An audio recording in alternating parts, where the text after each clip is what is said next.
What's up, everybody? My name is Matthew, and today I'm super excited because this is the very first video I'm posting here on this YouTube channel.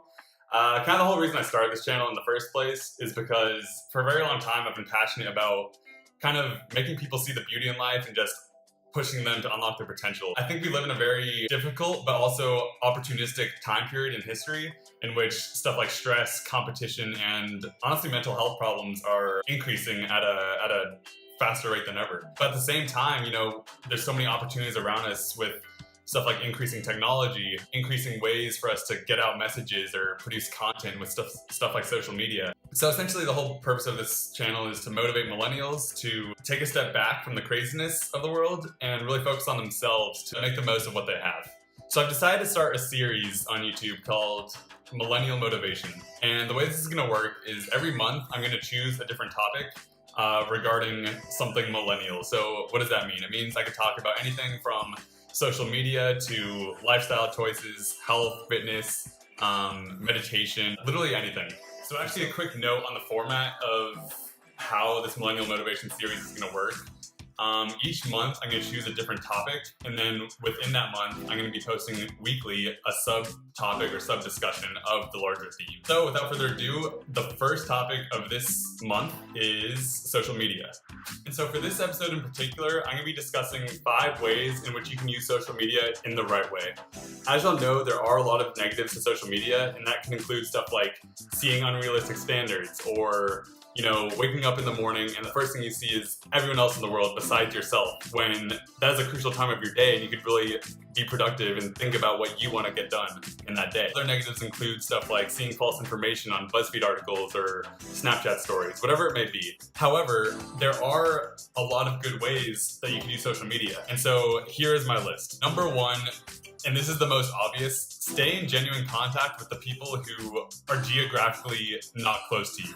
So honestly, that is the whole reason social media was invented in the first place. If you have a grandmother or a cousin or friends or family, whatever it may be, who are not close to you geographically, social media is fantastic. You can send a message instantaneously, keep in contact, send photos, and just maintain the relationships that you've made from afar. Number 2, use social media as a platform for a passion of yours. So for example, if you're into music, if you're into filmmaking, if you're into photography or art, you can use social media to showcase your work and your dedication to a specific subject or topic.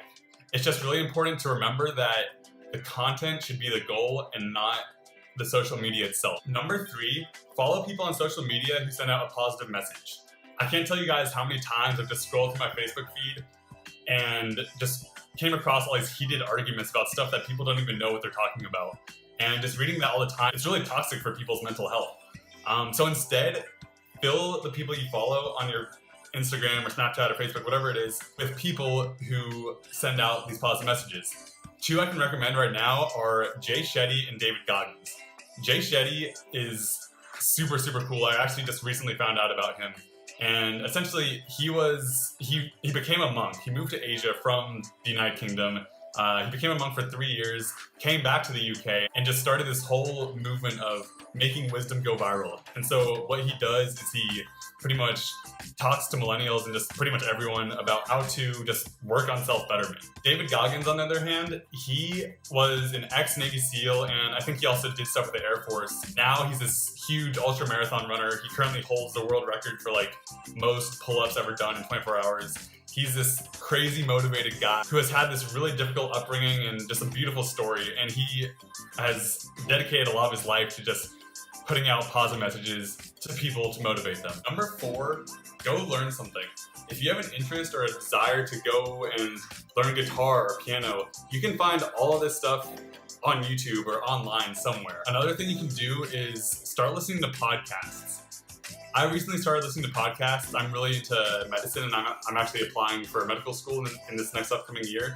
And so I've just been listening to the New England Journal of Medicine podcast whenever they come out with a new episode. And honestly, when you're just walking around or just sitting on a bus, whatever it is, you can learn so much information through social media.